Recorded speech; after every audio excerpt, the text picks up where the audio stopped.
late-night trade. Jake Walman coming over for a conditional first and a prospect. He can skate, he can shoot, he's a puck transporter. I think this is an absolute home run, and the Edmonton fans should be excited. How have you found Edmonton so far? It's been great. Trying to fit in, and it's a Canadian city, so I'm pretty used to that, being from Toronto, and yeah, it's been great so far. What was the first time you got recognized? Oh, I would say, well, I'm staying close to the rink now, so I'd say walking back from the first game that I played against Dallas. Couple fans kind of knew who I was, and then I didn't answer, so they thought I might be a Dallas player, but I got recognized pretty early. Did anyone give you any warnings or say this is what you expect now, playing on a Canadian team? Yeah, I mean, pretty much everybody that I talked to coming in.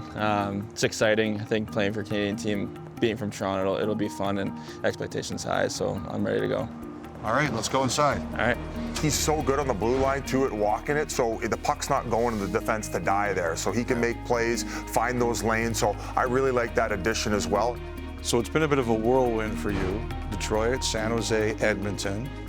Tell us about the night you got traded to the Oilers. How did you find out it was coming?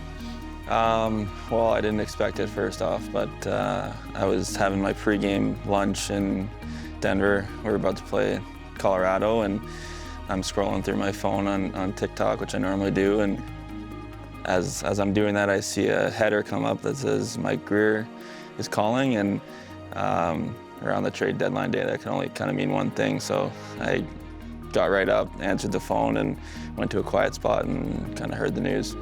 When you take that call, I wonder, what does a player hear?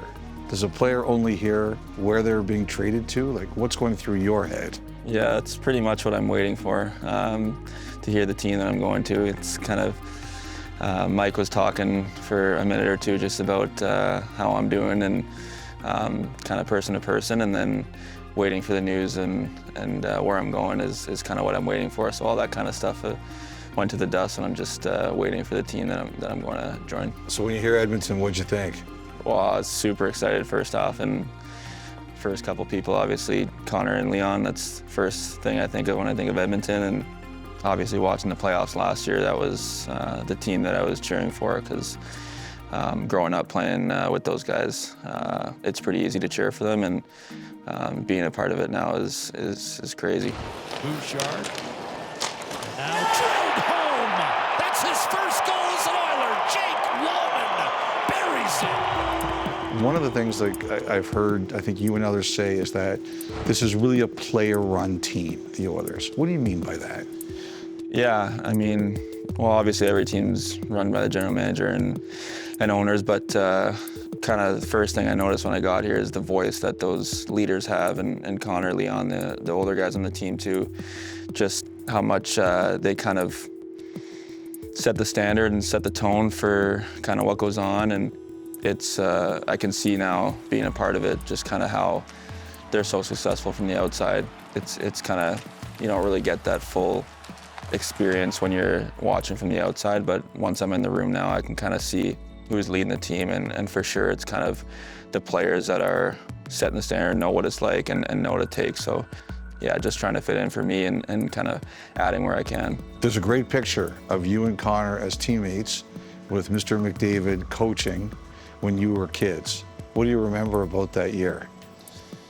Yeah, well, I mean, obviously Connor was the best player at that age too.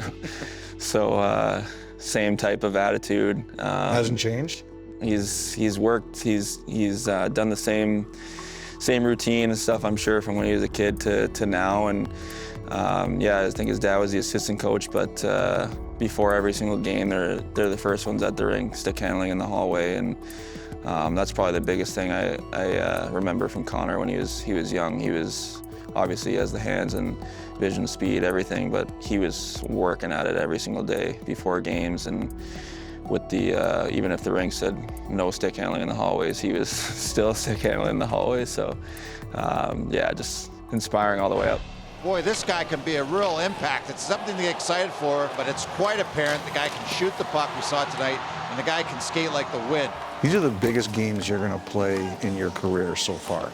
Detroit was never at this level. San Jose rebuilding, never at this level.